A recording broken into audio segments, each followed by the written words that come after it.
Hello and welcome to another live episode of Stars, Stripes, and Anfield Nights. I'm your host, Rigo, also known as QF2G on the Twitter or /X. I'd like to welcome all of you joining on YouTube as well as X, aka Twitter. On tonight's panel, we have CT joining us from Australia. We have Paul joining us from Canada. So this is your worldwide check-in, Liverpool fan check-in. Welcome, guys. Hope you guys are doing great. How are you guys doing? I'll check in with you first, CT. How's it going for you, sir? Doing really well. Thanks, Rigo. Great to be on the panel with you for the first time. And Paul, many times, and look forward to our discussion, our chat, and the chat as well. Appreciate the questions already coming through. We'll get to them. Yes, sir. Yes, sir. Definitely. And thank you all guys for joining on the chat. By all means, continue posting comments and topics there. Paul, how's it going, sir? Oh, it's beautiful here in Canada. It's my favorite time of the year. It's spring. So hopefully no more white stuff until December.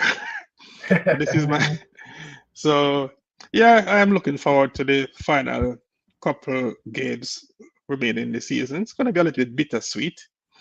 Not really looking forward to see Klopp leave, but I'm just kind of curious to see if we see him shed a tear, at the end of the game. you know, that would be something. But other than that, I'm doing very well. How about you? You're in the US, right? Yes, sir. Where are Yes, you? sir. I'm over in Pennsylvania, Eastern time zone. What Okay. time zone are you in, Paul? Just to get a quick It's check-in. it's 7 p.m. Wednesday, 7 p.m. 7:01. And checking in from the future, CT. Can you let the audience know what time you're checking in from? Yeah, I'm on Wednesday, 11 a.m. Oh, you're Wednesday. I'm Tuesday. Did I say Wednesday? Oh, I am Tuesday and you're Wednesday. And Rigo is Monday. I'm still Tuesday, 9:02 p.m. But thank you all for joining. By all means, feel free to put into the comments where you're tuning in from. Thank you all once again for joining. And if you're on Twitter, please make sure to head over to YouTube to give us a like and a subscription if you haven't already done so. But let's get right to it, gentlemen. So a couple of things floating around. Obviously, we're looking at our penultimate match coming up under Jurgen Klopp's reign against Aston Villa. We'll touch on that in a moment. But as we all know, this is LFCTR, Liverpool Transfer Room. Let's get to it as far as targets making the beat today. First off, Liverpool are supposedly in the running to sign PSV superstar Johan Bakayoko this summer. The champion Dutch side are looking to break the transfer-free record and are seeking to get around 50 million euros for the 21-year-old. This campaign, he's played 31 games with 12 goals and 9 assists. Taking a look at his FB ref page, a lot of green highlighting there. Obviously, it is the Dutch league, so we do have to take that into account. But gentlemen, what do you guys think about perhaps Johan Bakayoko coming in and playing that right wing role that Salah currently mans? Well, every transfer is usually have some element of risk, but all we can do is go by the numbers, and the numbers suggest that this is a guy that we should really be after. Because just taking a look at the numbers, as you just said, Rigo, he has played 100 minutes or so less than Luis Diaz, and we're looking at 12 goals, 9 assists. That's 21 goal involvement versus Lucho, who we think having a reasonable season with 8 and 5. That's 13. But I've watched a couple. I mean, not a lot of him, but I've really take a look at some of his games, and he seems to be a guy that is fearless. He is an out-and-out right winger. He's a left-footed right winger, and he's a big, strong guy, and he can dribble. So there will never be a perfect replacement for Mo Salah, But this guy seems to be somebody that we should really go after, especially if the price is not outrageous. I've been seeing some figures in the 50 million-ish euros. Now, that may sound expensive, but with the market as what it is right now, I don't think you will get a talent like this for much less than that. And he's 21, so he's at that right age. And if we get him, he doesn't have to be a full-time starter, especially if Salah remain for at least another year. So I think this is a guy that we should really try and get to Anfield. All right, we got a definite yes from Paul there. What about you, CT? Have you seen him play much, if at all? And well, what are your thoughts as far as bringing him into the fold? Yeah, I've just started watching more highlights recently, but I've known the link. There's been there for a while. You know, the Liverpool links to this guy. You know, for me, it's a big yes. Yeah, like Paul, like J Muse as well. And and I'll get to the price, but firstly, the age appeals to me a lot. You know, we've got to look at the future, and regardless of Mohamed Salah's impending future, he's not getting any younger, and we need someone who has upside as well. Someone who's doing it in one of the big 6-7 leagues, but has tremendous upside. And then you talk about the price, guys. If it's 50 mil, if you act now, you might save yourself 30, 50 mil as well. If he stays and gets another bigger link, a move somewhere else, and then his price goes up. Or like Paul said, he might become a player of that caliber, might be even more expensive as well. And then there's the Dutch links. Obviously, it's no secret who our new coach is going to slot in, and he's going to be someone who will be familiar with the work, the body of work. But what stood out to me in the highlights is his dribbling. Really looks to take number of defenders on and make a lot of runs. Question marks over his finishing, which I'll lean on you guys, your expertise. Well, if I can address his finishing, because before I've heard a couple of people in the chat as well comment about his finishing. We can only go by the numbers. With the kind of finishing that we have seen at Anfield this year, I don't think we can be too critical of a guy that plays that has 12 goals and 9 assists, 21 goal involvement, and according to what I'm seeing here, he has played 2389 minutes, while Diaz has played 2498 minutes and have 8 less goal and assist. So I think he's fine. So the curious thing with his finishing, he does have 12 goals, but that's only on 8.6 expected goals. So he is overperforming with regards to his XG. So that, and expected assist 7.7, and he is at 9. So he is kind of overperforming, which could kind of go either way. Either he's on the precipice of exploding, or he had a couple of favorable bounces kind of go in that perhaps might not, especially in a tougher league like the Premier League. So that is something to take a look at. But he's a Belgian born. Again, as we stated, just turned 21 on 4/20. Nice date there. So he is a prospect to take a look at.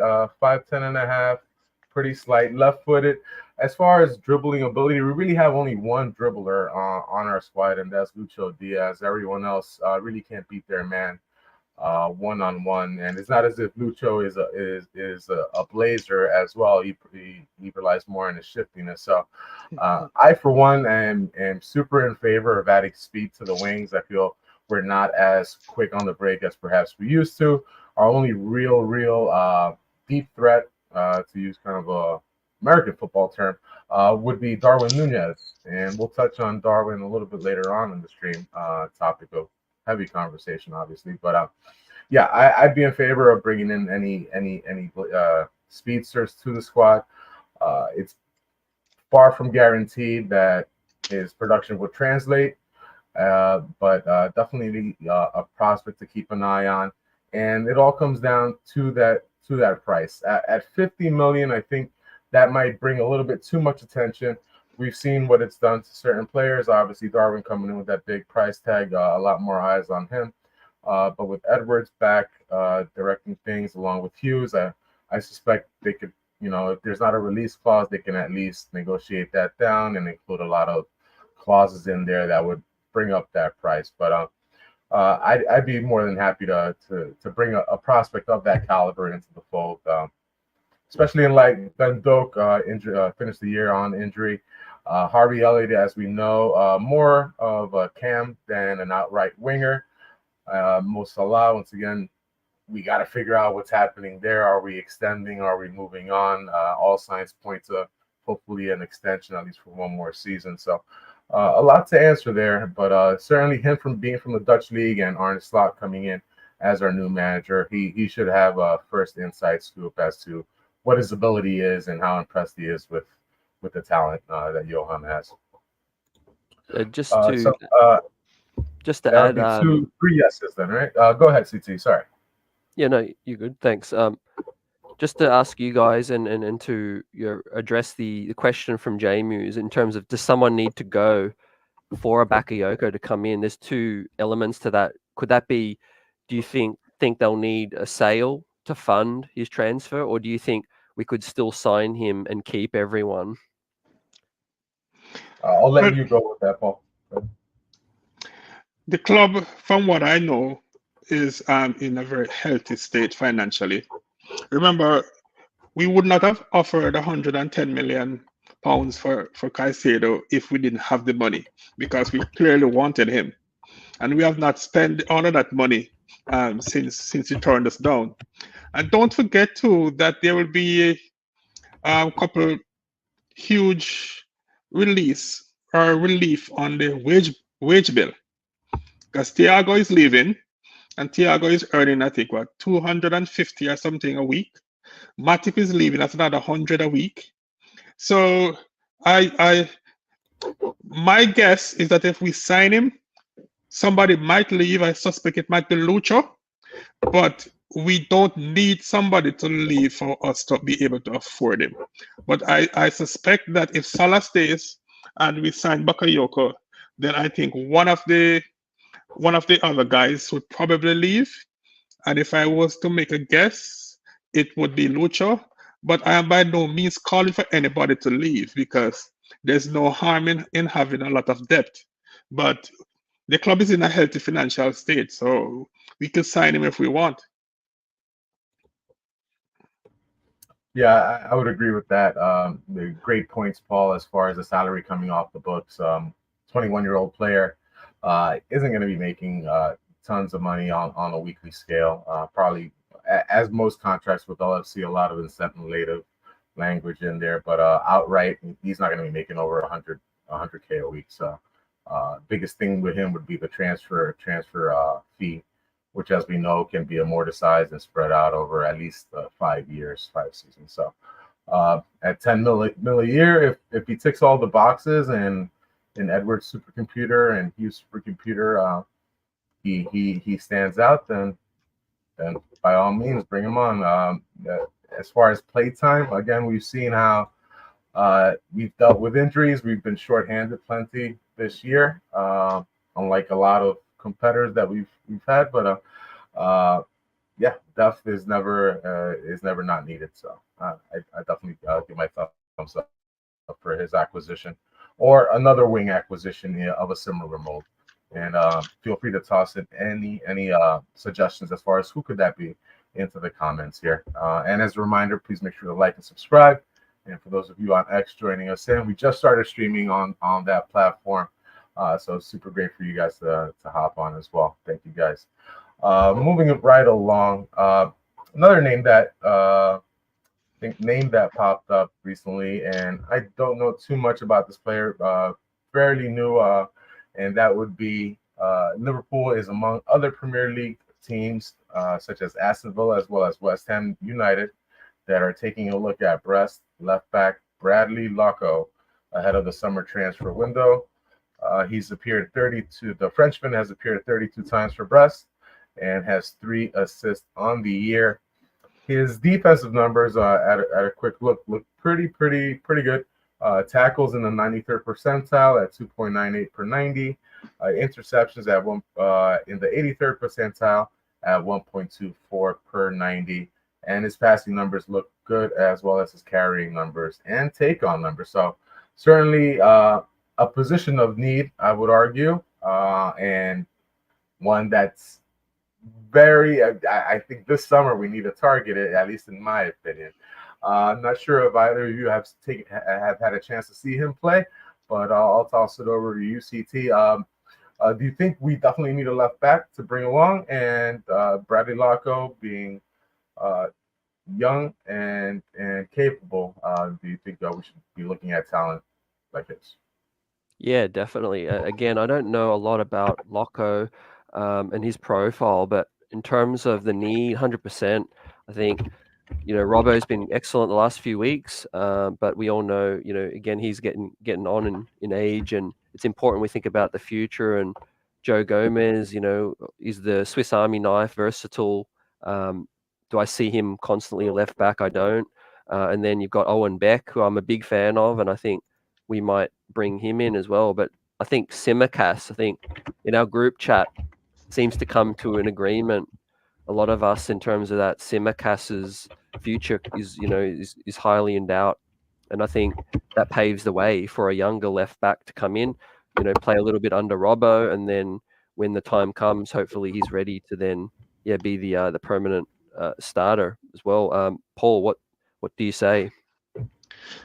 Well, we definitely need a left back for sure. If Robbo is going to hang on for another couple of years, then a 21, 22-year-old guy who is talented would be welcomed. This guy here, I've never heard of him before. Just since today when I saw the link, I was trying to see what there is on the internet. So I apologize if I can't give too much of an analysis of him, because I didn't know he existed until a few hours ago. But right. But we're entering into silly season. So every day there will be another 4 or 5 new players being linked to us, So, but I think we need to be targeting a left back for sure, because Simicast is one of those players who is, at best, is average, right? And if is too much of a downgrade from Robbo if he's asked to play for an extended period of time. Obviously, if Robbo want a day off, or he want to come off with 30 minutes to go and so on, Simicast is okay. But if we have to rely on him for a month or 2 because of injury, it's just not at the right standard. It's just not good enough, especially defensively. It's very weak. So we need to be targeting somebody who who can cover that role. We were talking not too long ago about this guy from Wolves, Nori. He's another interesting one that we should probably look at, even though I'm still not convinced that he is as solid defensively as you would like. Even though with the ball at his feet and going forward, he seems to be a real talent. But then again, too, if we're going to be identifying young players, I think we need to make sure that the players that we already have, players on loan like Owen Beck, Chambers, we need to make sure that these players are more talented than what we already have, because numbers is important, yes, but we also need quality. So I'm not just gonna say I say we should go for this guy because I've never heard of him. But like UCT, I think I like Owen Beck from what I've seen of him. And I think we need to use the preseason to see what we have got, and then we decide, where to go. Definitely. I think that's the main question to be answered at this point. What does the brain trust feel? What's their opinion of the current left backs that we have in the stable now, whether it be Chambers or Owen Beck, as you mentioned, Paul? Certainly, the ideal is that our academy is producing talented players that will eventually become starters with Liverpool, and that's the biggest question to determine. Will they be able to become a starter, or at least for this upcoming season, a contributor off of the bench or a spot starter? Yeah, I guess tangentially on that side, next season, would you be comfortable with Andy Robertson being our starting left back? I'll go over to you, Paul, first. This is a tough one because Robbo has always been one of my favorite players. And if you had asked me this question last year, I wouldn't even think about it. I would say absolutely. But the reason it's giving me pause is one, the one area of the pitch where players can fall off of the cliff suddenly is your fullback position, because that position generally covers more kilometers than any other position. And you can't be caught with your pants down. You can't wait until in the middle of the season you realize that, whoa, Robert doesn't have it anymore, right? So I am not certain that we should rely on him 100% as our main left back going forward. And secondly, Robbo, I don't know if it's because he's getting a little bit older, but I am not so confident with him lately from a defensive standpoint. So I don't know. I guess because I've watched too much of Manchester City, beg your pardon, and to see how they operate and to see how they are solid defensively on both flanks. But then again, they tend to use centre backs to play those fullback position. And we don't have that luxury because we don't have a left-footed centre back that can cover over there. So to answer your question, I think Robbo we should allow him to stay, but we should get reinforcement for that position. And the reinforcement need to be somebody that is obviously younger, that goes without saying, but it has to be somebody that we recruit and believe that this person is the heir apparent. It can't just be another fill-in like what Tsimikas is. So we need to go and identify a talent that we know is as good or as talented as Robbo, who can take over if we need to. So I would say yes, but Tsimikas definitely needs to go because I don't think he adds much value at the moment, other than the ability to eat up some minutes if we need him. Definitely a fan favorite, and obviously has endeared himself to Anfield and Liverpool. Kostas Tsimikas, the Greek Scouser. Yeah, I think he should be one of the first names to kind of go this summer, just because the value added isn't. If he was that valuable, Joe Gomez wouldn't be starting at left back so many games as he did when Andy Robertson went down while on Scotland duty. So I definitely think we have to take a look at who we have in our youth system. But Aït-Nouri, really good season this year with the Wolves.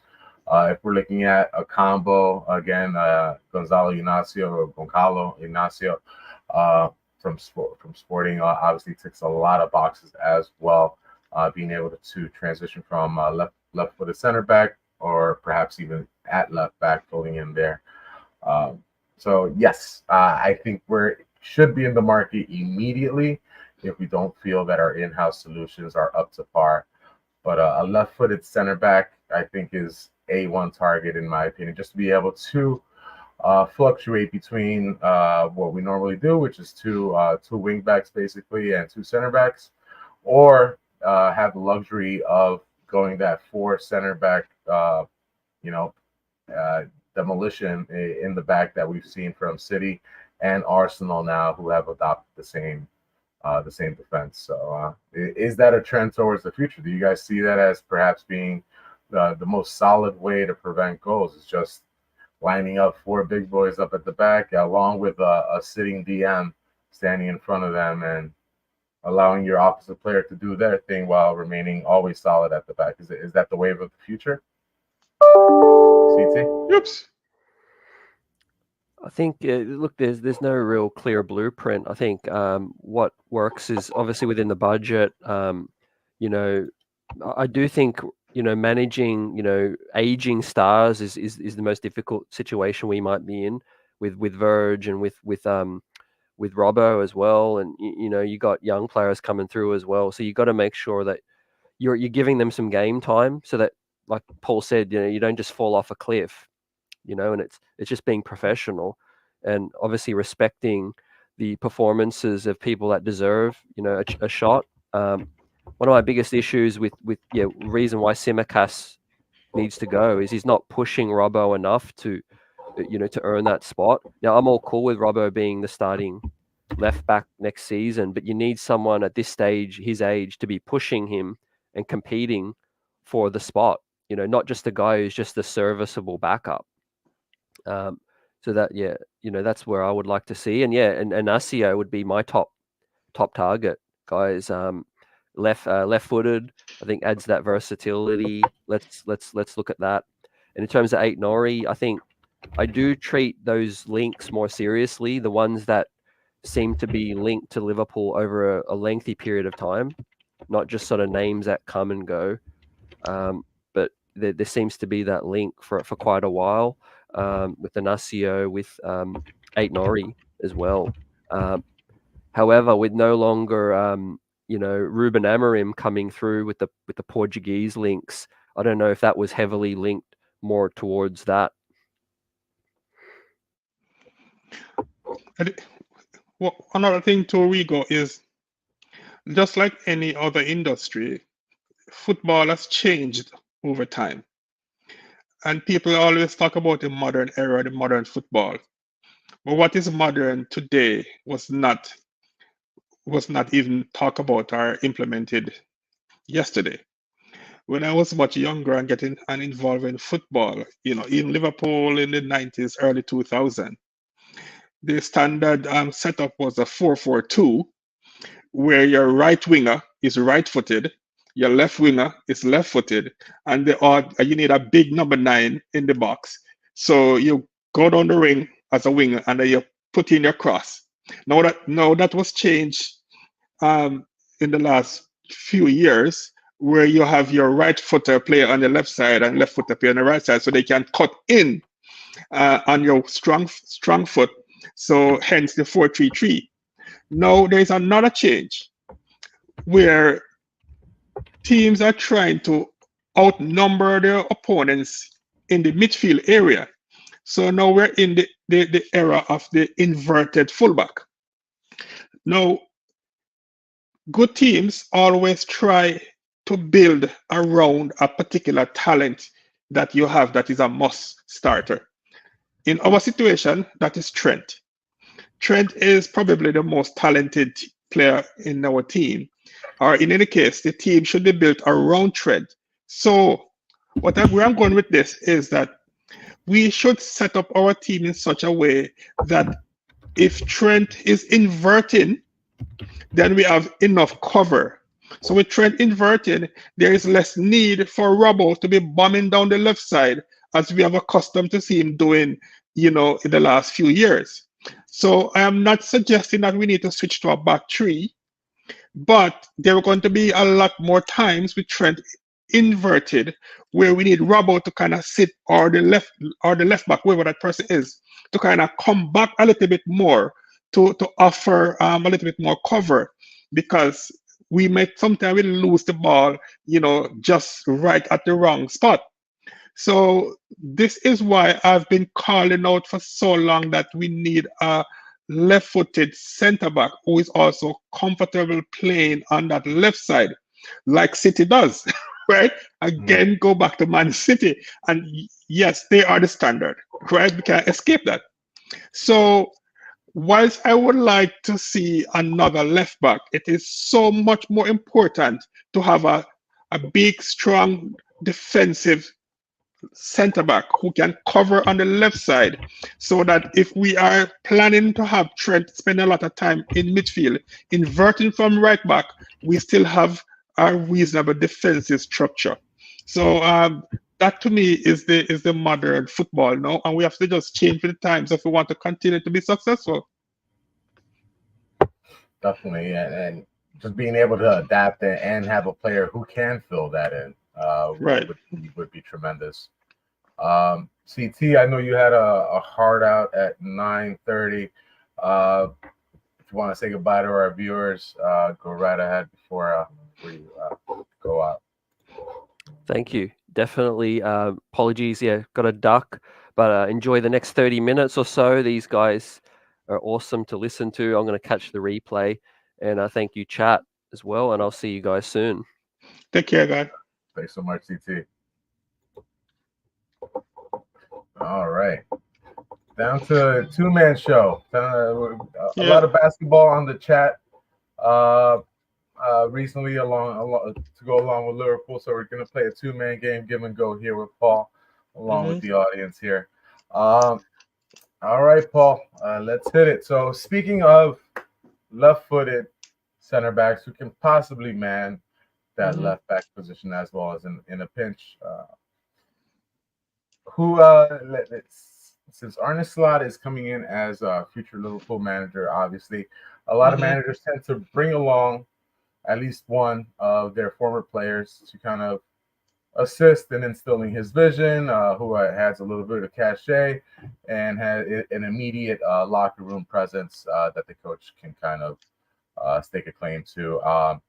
And Paul, for you, I know you have a specific target in mind from Feyenoord that you'd like to bring along to Anfield. If you wouldn't mind sharing that with the audience. Yes. So David Hanko is he plays center back. He's left-footed. He's my kind of player. He's a big, physical, strong guy. And incidentally, the last game they played, because I watched that game on Sunday, they won that game 5-0. But he actually started that game at left back. So he's the kind of person that I want. Somebody who is a natural center back, but can also cover at left back if needed. It also helps that he has admitted that he has been a lifelong Liverpool supporter. So it always helps when the player you're trying to recruit desperately want to come and play for the club. Usually makes the negotiation a little bit easier. So he is somebody that I would love to see come to Liverpool. He's 26. So it's not exactly the 21, 22-year-old that we are looking for. But hear me out. You probably might agree with me that one of the best signings we have made in the last 20 years is our captain now, Van Dijk. When we signed Van Dijk, he was 27. And look at the career he's had, right? So at 26, this guy is the perfect age because he's mature enough to can come and slot right in. That's what I did there.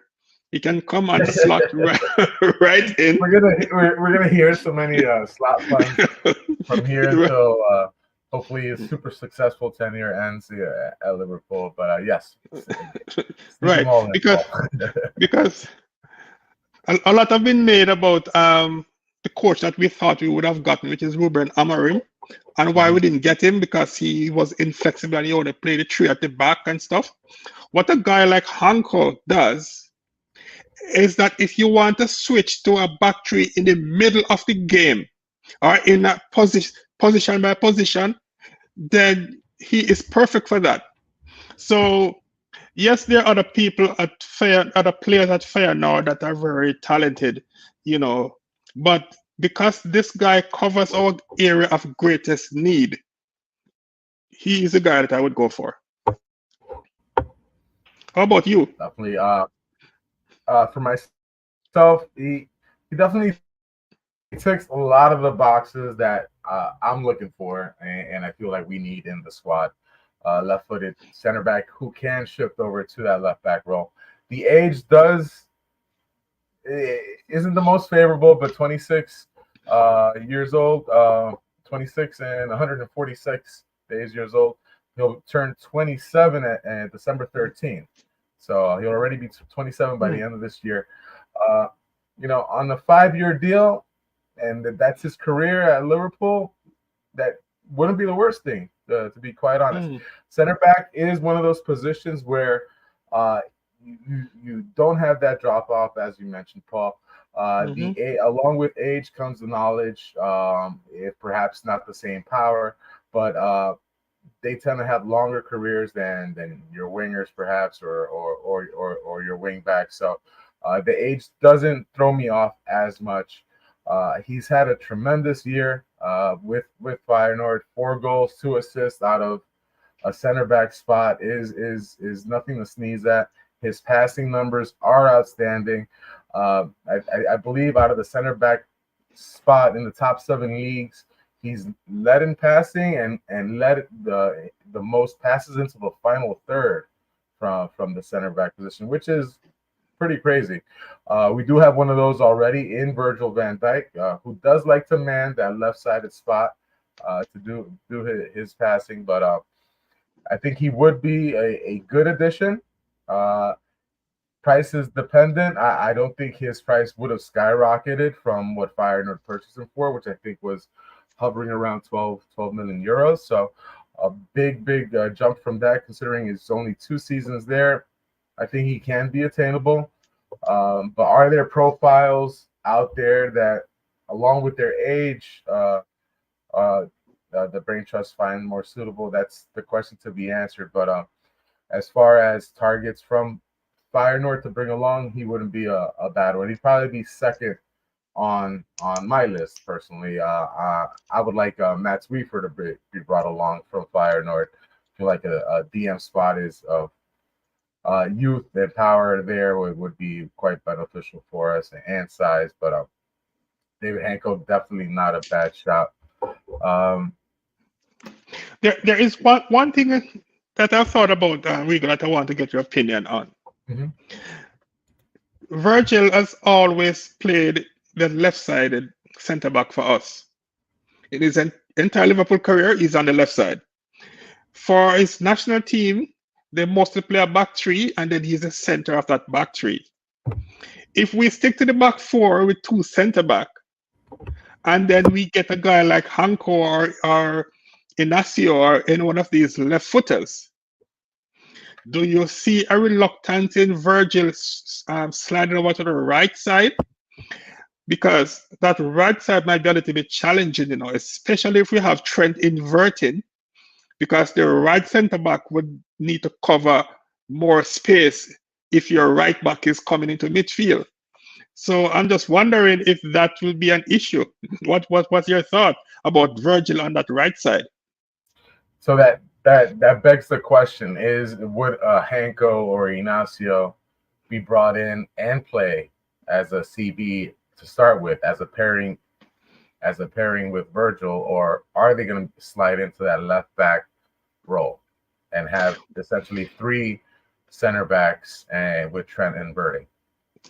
Well, from what I have seen of Inacio, he only plays as a center back. For Sporting, basically play a back 3 with a wing back, with wing backs. And I've never seen him play on that wing back position. So I'm not sure how comfortable Inacio would be playing as a left back. I know Hanko should be able to do it because he has done it a few times for his team. So if we are going to play a guy like Hanko with Virgil, we may need to play at least 3 centre back, I'm thinking, because I just don't imagine Virgil will be comfortable playing right side centre back in a back 2 with so much space on that right side. And I wouldn't want him to either. I'd rather him more centralized or not on the run as much, or having all that ground to cover, especially considering his age that he's coming into, and obviously his ability to read the game and snuff out danger. If he's constantly having to cover all that ground, that's a lot of mileage already on him. He's thankfully not been one, bar Jordan Pickford trying to end his career, not been one to miss a lot of time, thankfully. But again, with our history of players and injuries and lingering injuries and all that hurt that we've kind of gone through, I wouldn't want him chasing all that open space. We've seen the drop off on Evo. Evo played tremendously the majority of the season, got nicked up, lost a lot of time, and hasn't been the same since our last international break, unfortunately. So that's again is the question. Like, if we bring one of those guys in, are we going to have essentially 3 CBs with allowing Trent to be, the creative master that he is? Let's see what Arne does. To answer my own question, then, the left footer that we get should be somebody that is comfortable playing at that left back position, because again, and I promise you, this is the last I'm going to mention Man City, but Man City, Arsenal does it too. They find a way to make it work with 4 centre back, because even the right back, what's his name, Ben White, he's a centre back. So we need a left-footed centre back who is also comfortable at covering at left back, because I don't want to see Verge at the right side in a back 2. Yes, I definitely in agreement with you.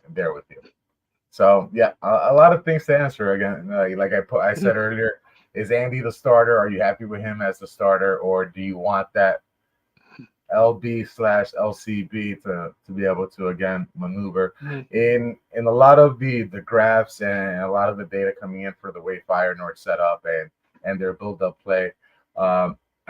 You do see that left back sit in. You don't see those bombing runs from that position. So again, do we see 3 CBs plus Trent back there? I certainly probably would feel a bit more comfortable. A lot of times it's just been Virgil and whoever his RCB pairing is, whether it's Evu or Kwanzaa on that side, and that's obviously led to a lot of big chances and unfortunately a lot of goals for teams against us this year. So, but all the data from Feyenoord, again, Dutch league, but as far as top 7 leagues, they're second pretty much to Arsenal in all the stats defensively, along with being one of the top chance creating teams as well. So those are obviously good things to look forward to. So a lot of questions to be answered there. Muse, I see your question about Klopp. I'll save that for the end of the pod. While we're sticking to transfer news, I'll go over to John. John is asking if we agree that a quality CDM is needed to improve the team and the squad. Muse agrees. That's a good question. And again, I am half Spaniard. Stefan Bajcetic made his season debut this past match. He looked lanky and stiff in his cameo over the weekend, Muse says. Okay, I'll ask again, Paul. CDM, position of immediate need, or do you believe we have an in-house such as Bajcetic in combination with Endo will be okay? Well, I don't see Endo as our long-term solution. He has done a fantastic job, especially considered how little we paid for him. He's very experienced. I like the way he simplifies his game in that he just does the simple things. Win the ball whenever he can and just pass the ball to the other guys around him that is more talented. But I don't see Endo as our long-term starting number 6. Now, do we need a new CDM? That's a difficult one because we have an abundance of midfield talent, right? And Stefan Bajcetic is too talented to not be given an opportunity to see if he can command that spot. There have been people who have suggested that Stefan should be a number 8, but I think the number 6 is more suitable for him because don't forget, he started life as a defender. He was a central defender, and even when he represented Spain at the youth level, he played as a centre back. So and when he came to Liverpool, he came as a centre back. It was his Klopp on the Liverpool staff that converted him to a midfielder. So I would like to see him get a run as the CDM, but he also probably need to put on a few more pounds. You know, he's really he's a little bit lanky as well, but he has the height, because I like my CDM to be big, strong, physical. So he's a little bit slender. So I guess if the right CDM is out there at the right price, I would go for it, because you can't have too much talent, you know. But I would not be looking to spend in 70, 80, 90 million on another Caicedo. But if we can get the right guy, like your guy Weaver, and it's going to cost us like 30, 40 million, absolutely. Because the worst can happen is if we get a new CDM and he's okay, and then Bachetic continue to develop and prove that he's the guy, and we have too many, we would not have any problem in selling one or two guys and making back our money. So I would say yes, but we need to also ensure that we are not crowding out Bachetic, and there is room, or there is spots, there's minutes in the team for him to develop. So that leads me to another question, and just thinking as far as for next year expectations and squad building. Stefan, long, super long layoff, right? Right. Is a loan next season the best move for him? No, No, I don't think so, because loan players, or players you sent on loan, are usually players who you identify or you believe have some talent, right? You're not sure, and you're not able to give them the kind of minutes that you would need to give them for you to assess them properly, to make a decision whether they are good enough to keep for the first team, or they're just not good enough, right? A player like Stefan, who would have been in the first team barring injury, I don't think if he's healthy, he should be sent on loan. If he's healthy, he needs to be around the first team, because you should not lose your spot in the squad because you got injured. You lose your spot in the squad because your performance is not good enough. And when he got injured, he was one of our best players. So I don't think he should be sent out on loan. I think we should give him an opportunity to see if he can regain his spot. He may not be start in our best starting 11 at the start of the season, you know, because we have to give him time. But we need a good squad. You know, rotation is key. And what's going to happen if Endo is unable to play for a month because of an injury? So no, I think he should stay around the squad, and we can assess him and to see if he's ready to play a lot of minutes. Okay, so yeah, I'm a bit torn on that. Obviously, I want to see him play. I want to see him get his chance to see if he can take that position. Endo, awesome squad player, awesome attitude, awesome fight. Unfortunately, a big pitch or teams with a lot of speed. Unfortunately, I think he's not quick enough to kind of snuff out the danger, unfortunately, and kind of exposed in a few matches.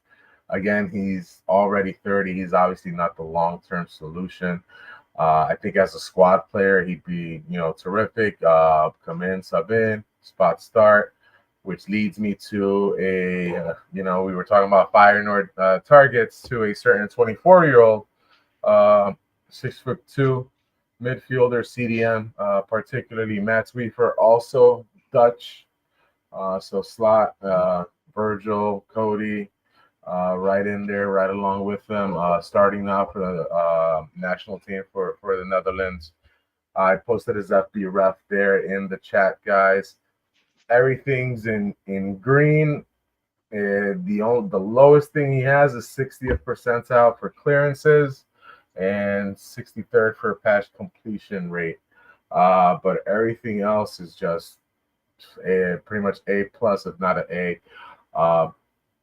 Already in that age group where we do target players between 23 and 25 to bring in, might be, a starter, immediate starter with the squad.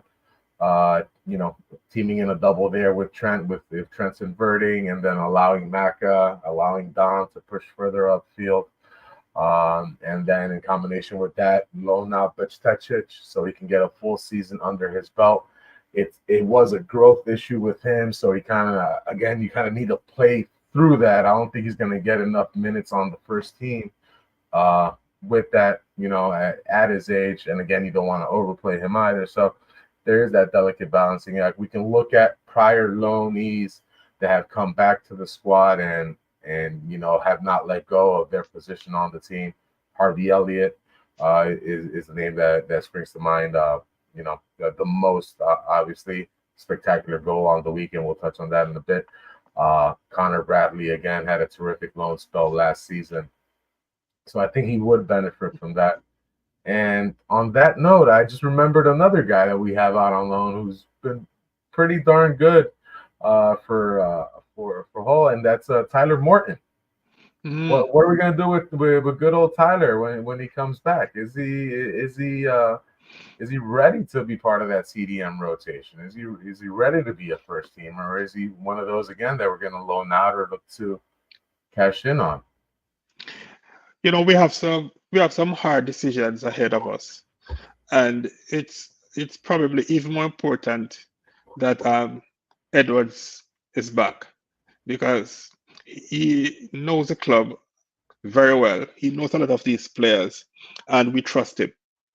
Because the last time we counted, we think we have like approaching 12 midfielders in and around the club, between the young players out on loan, players who are trying to establish themselves, And if we're looking to get another CDM, that just adds to the number. So there comes a point where we need to make some hard decisions on some players. Take, for example, Fabio Carvalho. We believe that he's more of a 10. And the idea is we really don't play with a 10. Well, Klopp doesn't play with a 10. So we send him out on loan to get some minutes. Now, even if we should switch to, say, a 4-2-3-1 going forward and we need a 10, I can think of 3 or 4 players that we currently have that would be ahead of Carvalho as that number 10. So a guy like that, if we can get 25-30 million for him, we should certainly consider selling him. And I'm going to say the same thing about Tyler Morton, because with Tyler Morton, he's a CDM, I think. So if we are going to buy a CDM, that means that we are not confident that Tyler Morton is the guy. So it's either we're going to integrate him into the team and say, listen, you're going to fight for that position, are you going to be our backup CDM? Or if we're going to get a CDM, then we need to move on some of these guys, because it's kind of pointless having 12 guys, when we only have spots for 3. So I think, and yeah, some of these guys, we need to make a decision on what to do with them. And J Muse beat me to the punch here. I agree to that. Big, strong lad, as you would call it, manning that position there.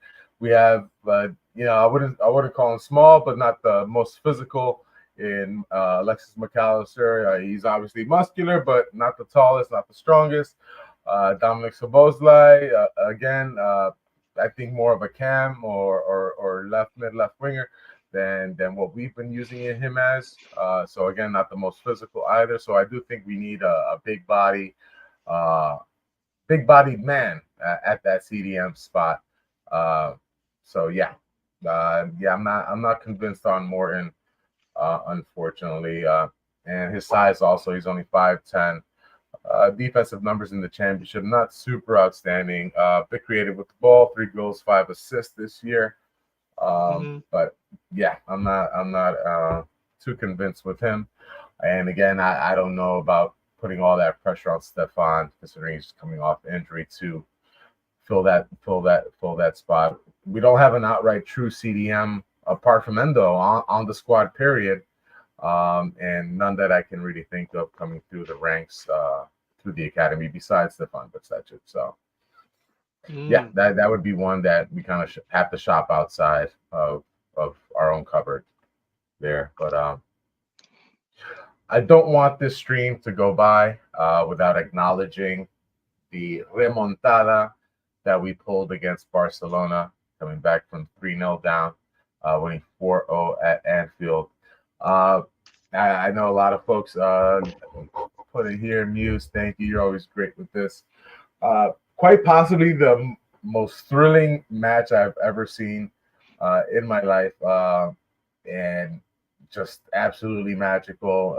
Things are dreams are made of, obviously, as a fan, being able to come back from that. We couldn't do it this year because we lost 3-0 at Anfield as opposed to over losing 3-0 over at Italy. So, yes, we're coming down to it. We have 2 matches remaining with this gentleman on my left as our manager, as our coach, as the voice of Liverpool FC. It's been quite tremendous ride. Forever thankful to Jurgen for all those moments, for making us believe again, and yeah, it's going to be quite emotional coming towards the end there. Will you cry or will you tear up on Klopp's last day, Paul? I don't know. Probably not. I'm more interested to see if he will tear up. You know, Klopp is a big, strong giant of a man, and he always have the crowd in the palm of his hands, So I really will be looking to see on that last day when the final whistle goes, and the crowd started to sing "You Never Walk Alone." I think he's going to tear up. I'm going to miss him for sure, but one thing I'm really happy for is that I remember Klopp's first speech when he just came to Liverpool. One of the things that he said is he wants to make sure that when he's leaving, the club is in a better position than what it is now, because what people say about you when you leave is better than what they say when you just came. And I think he has fulfilled that because the club is in a much, much healthier position right now than when he took over. So I think even though, and he gets to leave on his own terms. He did not overstay his welcome. He was not fired.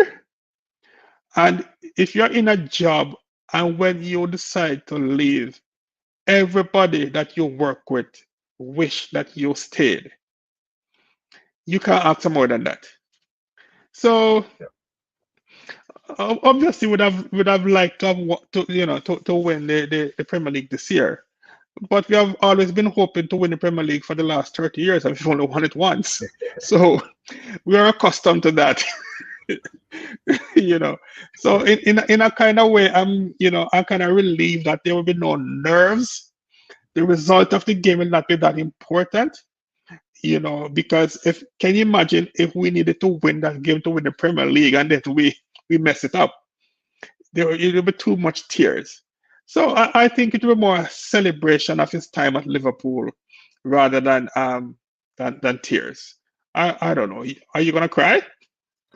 I want to be emotional. I'm sorry, man. I want to be super emotional, man. Like, there's very, very few public figures who have spoken about across so many issues in such a intelligent and not just use of his words, but emotional intelligence and empathetic, and just you can read how good of a person that man is, and in all those videos we've seen, and how he treats everyone with respect.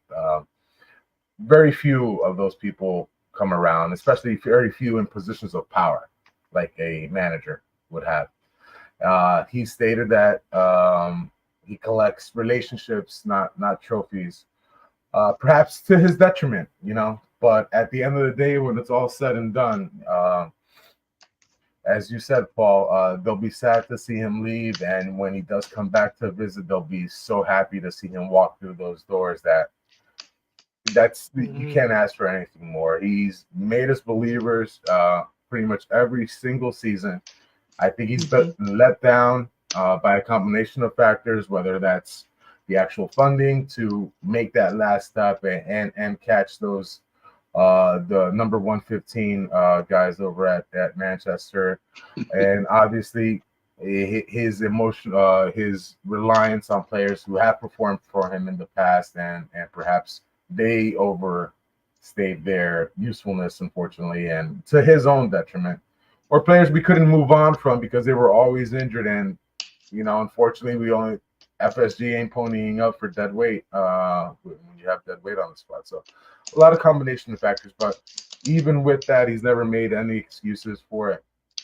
He's led the charge on so many football-related issues that now you're seeing managers speak on it and getting actual good attention for talking about it, when Klopp was derided for so many of them, whether it's the scheduling, the amount of matches that are played, the travel, so many things. I'm going to miss that. And it will be emotional. And I'm going to go see Liverpool for the first time live when they come visit the United States this summer. I'm going to Philadelphia with my family. It's way bittersweet that it's not Jurgen Klopp leading them out there. And right before I get to see them, he's gone, but life goes on. The one thing I can just say is I hope he's all right. I hope he is healthy. I hope it has nothing to do with anything health related while he's taking the leave. I hope he gets to enjoy his family full throttle with just like his team's played. I hope he's the grandfather we know he can be, and just all the best to him. Thanks to him, forever indebted to him, and he definitely is leaving the club in much better place than when he inherited it. Liverpool are viewed as, I think the one of the top clubs in the world. Once again, we're no longer a stepping stone club like we were for so many years, where guys would come here, make their name, and then move along. So forever thankful to you. I will enjoy these last two matches, and as you said, Paul, perhaps us kind of bowing out from this title race relieves that pressure of needing the result, and we could just thoroughly just enjoy the man for these last two. Sing our hearts out at home, or if you're lucky enough to be at Anfield or at an away match with them, sing it out for them. But thank you, Jurgen, for it all. I want to thank all you guys who have joined our stream today. 1,572 right now, Paul.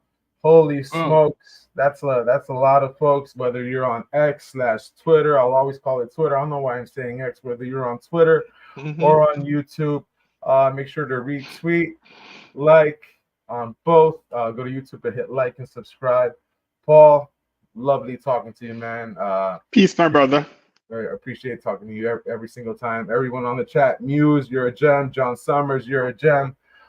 Thank you all. As always, you'll never walk alone. Our love from LFCTR to you. Have a great night, everyone. Peace.